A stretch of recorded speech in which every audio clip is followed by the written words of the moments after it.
ये पूरी उसकी फाइल है। जो किसी भी अस्पताल का जब पंजीयन होता है, दस्तावेजों में से एक है बिल्डिंग कंप्लीशन, सैंक्शन लेआउट और फायर एनओसी। ये 3 दस्तावेज जब हमने कौन से? एक फायर एनओसी, एक सैंक्शन लेआउट और एक बिल्डिंग कंप्लीशन सर्टिफिकेशन। ठीक है। हाँ, जो बिल्डिंग का हॉस्पिटल का चेयर है ना, लेआउट मैं दिखा रहा हूँ, ये है लेआउट। इसको परमिशन नहीं देनी थी क्योंकि इसका सैंक्शन लेआउट और बिल्डिंग कंप्लीशन सर्टिफिकेट इस प्राइवेट लेआउट का यूज़ किया जिसकी कोई लीगल वैलिडिटी नहीं है और ये कंपिटेंट अथॉरिटी द्वारा सैंक्शन नहीं है। अच्छा, ये से पे रिलाई भी कर लिया जाए तो भी इसमें कोई एग्जिट पॉइंट नहीं है, इकलौता एंट्री डोर है। जबकि इमरजेंसी के 6 मीटर का रेडियस खुला होना चाहिए ताकि वो वाहन आ जाए। चीज़ पे 6/1/2022। हाँ, मान्य भवन पूर्णता प्रमाण पत्र के बिना दमकल वाहन के लिए खुले छूट छोड़े। उदाहरण देके मैंने कहा था कि ऐसों की जांच करो, अन्यथा किसी भी दिन मरीजों के लिए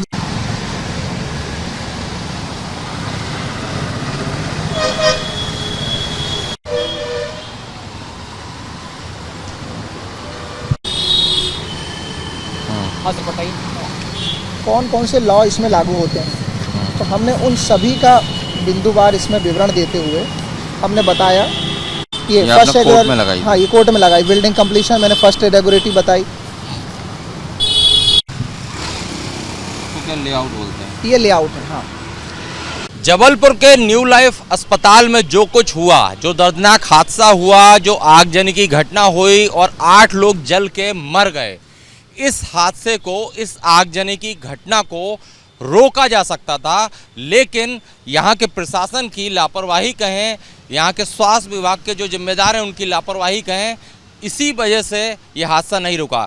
मेरे हाथ में ये अब दस्तावेजों का इतना बड़ा जो बंडल देख रहे हैं ना, इसमें वो सब खामियां हैं उजागर की गई हैं, वो सब पिटीशन लगाई गई हैं जिसमें ये साबित होता है कि न्यू लाइफ अस्पताल और इस जैसे कई प्राइवेट अस्पताल जो हैं वो खामियों के साथ चल रहे हैं। उनके पास एनओसी भी नहीं है, फायर सेफ्टी के इंतजामात भी नहीं हैं और इसको लेकर लगातार विशाल बघेल जो कि एडवोकेट भी हैं, सोशल एक्टिविस्ट भी हैं, ये लगातार लड़ाई लड़ रहे हैं और इन्होंने बाकायदा चिट्ठी भी लिखी है स्वास्थ्य विभाग को कि अगर इन बिल्डिंगों को सही तरीके से संचालित नहीं किया गया, नियमों का अनदेखी की गई तो बड़ा हादसा हो सकता है। देखिए 6/1/2022 को इन्होंने पत्र लिखा है भवन निर्माण को लेकर, जिसमें इन्होंने इस बात का भी जिक्र CMHO को ये पत्र लिखा था और इसमें इन्होंने साफ तौर पर आगाह किया है कि अगर खामियों को दूर नहीं किया गया तो जानलेवा मरीजों के लिए जानलेवा साबित हो सकती है ये लापरवाही।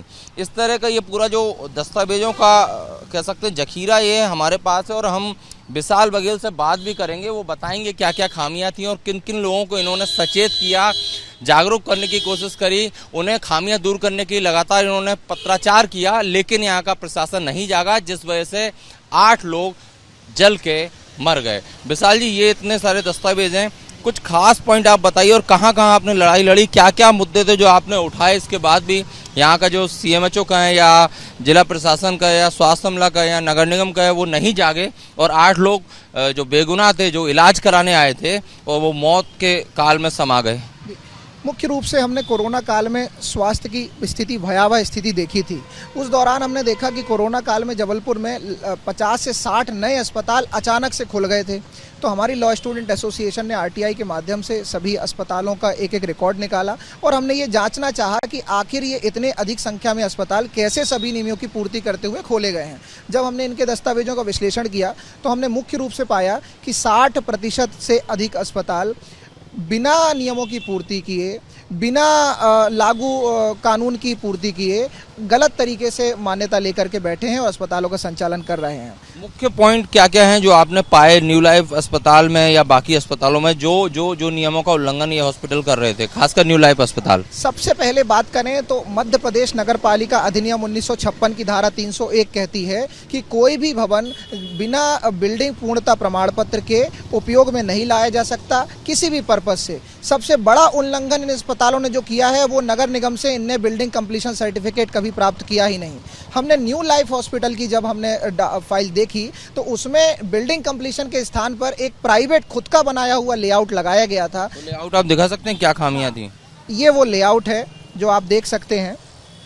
अगर इनकी बात पर भरोसा कर भी लिया जाए कि ये लेआउट सही है, तो इसमें आप देख सकते हैं कि इस भवन के अंदर जाने का सिर्फ इकलौता मार्ग है और बाहर आने का इकलौता मार्ग है। ये सीधे सीधे ये प्रदर्शित करता है कि इस इतने बड़े भवन में जाने के लिए एक ही एंट्रेंस है, बाहर आने के लिए एक ही एंट्रेंस है। और ये नेशनल बिल्डिंग कोड 2016 पार्ट 4 का सख्त वायलेशन है।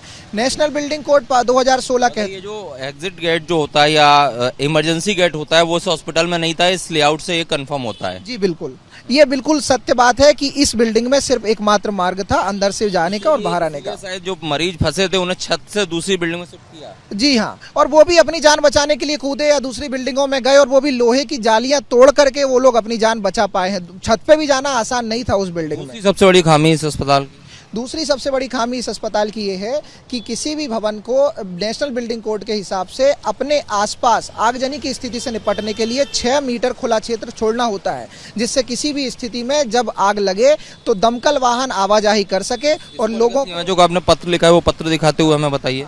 ये पत्र मैंने शासन को लिखा था। मैंने स्पष्ट रूप से इसमें लिखा था कि इस जिले में मान्य भवन पूर्णता प्रमाण पत्र और दमकल वाहन के आने जाने के लिए खुला क्षेत्र छोड़े बिना और फायर एनओसी के बिना अनफिट बिल्डिंगों को मान्यता दी जा रही है, जो कि किसी दिन बड़ी दुर्घटना का कारण बन सकते हैं। और इसी पत्र के बिंदु क्रमांक 6 में मैंने सीधा लिखा है कि इन नियमों का वायलेशन हो रहा है और ये मरीजों के लिए जानलेवा साबित होगी और दूसरे शहरों जैसी जो घटनाएं हुई हैं वो हमारे शहर में भी होगी। ये पत्र मैंने आज से 6 महीने पहले जिले के सीएमएचओ को और शासन को लिखा था। इतने सारे आप लड़ाई लड़ रहे थे लोगों की जान बचाने के लिए या कहना चाहिए उनके हित के लिए, कभी कोई जवाब आया इस सब के बाद भी? इस पूरे मामले में जवाब नहीं आया। और हास्यास्पद बात तो ये भी है कि जब इस मामले में हमने जनहित याचिका लगाई तो हाईकोर्ट ने भी जवाब मांगा, लेकिन सरकार लगातार 3 महीने से वहां से जवाब देने के लिए समय ले रही है और जवाब भी नहीं दे रही है और कोई कार्रवाई भी नहीं कर रही है। तो कौन जिम्मेदार है इस लापरवाही के लिए? आप तो हर स्तर पर लड़ाई लड़ रहे हैं, किस किस की लापरवाही मानते हैं? स्वास्थ्य विभाग का वो अमला जिसकी ये जिम्मेदारी है कि पूरे दस्तावेज जांचे और भौतिक रूप से बिल्डिंग का निरीक्षण करके जो जब उपयुक्त बताती है कमेटी,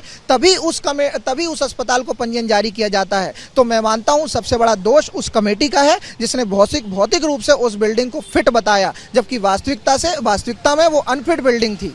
और इस बीच में अगस्त 2021 में शासन ने एक चिट्ठी जारी करी पूरे प्रदेश में कि पूरे अस्पतालों की जांच की जाए और ये पता लगाया जाए कि कंप्लाइंस कर रहे हैं कि नहीं कर रहे हैं। तब भी इस जिले में एक कमेटी बनी 12 सदस्यों की, उस कमेटी ने भी इसको पॉजिटिव रिपोर्ट दी है। ये 12 सदस्य थे उस दल में जिन्होंने इस अस्पताल की कमेटी की रिपोर्ट बनाई है और उसमें साफ लिखा है कि ये सभी नियमों की पूर्ति कर रही है। बिल्डिंग कंप्लीशन सर्टिफिकेट में इन्होंने साफ लिखा है कि इसके पास है, जबकि हमने रिकॉर्ड में देखा कि यहाँ पर बिल्कुल भी कोई दस्तावेज बिल्डिंग कंप्लीशन से संबंधित नहीं है। ये कमेटी ने अपनी रिपोर्ट में लिखा है। तो आपको लगता है अब इतने बड़े हादसे के बाद जबलपुर की स्थिति या यहाँ के प्राइवेट अस्पतालों की स्थिति सुधरेगी? मुझे बिल्कुल नहीं लगता है, क्योंकि 8 से 10 दिनों बाद फिर पुरानी स्थिति में सभी आ जाएंगे। फिर प्रशासन जो आज जागरूक महसूस कर रहा है वो अपने आप को फिर से जैसे का तैसा कर लेगा और फिर से ये अस्पताल माफिया और ये स्वास्थ्य माफिया अपने काम में जुट जाएंगे। देखिए, विशाल बघेल हैं, एडवोकेट हैं, हाईकोर्ट के सोशल एक्टिविस्ट हैं। हाईकोर्ट में पिटीशन लगाई, सीएमएचओ को लिखा, स्वास्थ्य विभाग को लिखा, नगर निगम को लिखा। कम से कम 100 से ज़्यादा पेज का दस्तावेज है इनके पास, पूरी इन्होंने स्टडी की है यहाँ के अस्पतालों पर। इनका साफ तौर पर कहना है कि सही समय पर अगर कार्रवाई की जाती, सही तरीके से भौतिक परीक्षण किया जाता या बाकी जिम्मेदार लोग सही समय पर अपनी जिम्मेदारी निभाते, तो जो 8 लोग बेवजह जिनकी डेथ हुई, जो आगजनी का शिकार हुए, वो घटना नहीं होती। और विशाल बघेल ये भी दावा कर रहे हैं कि फिर 7-8 दिन बाद वही ढर्रा यहाँ के लोग अपनाएंगे, यहाँ वही जो कहना चाहिए अस्पताल माफिया हैं उनकी मनमानी चलेगी और इस तरह लोगों की जान से खिलवाड़ होता रहेगा, जो कि नहीं होना चाहिए। कैमरामैन संजय अंकिल के साथ Satyavir Singh, Republic Media Network, Jabalpur.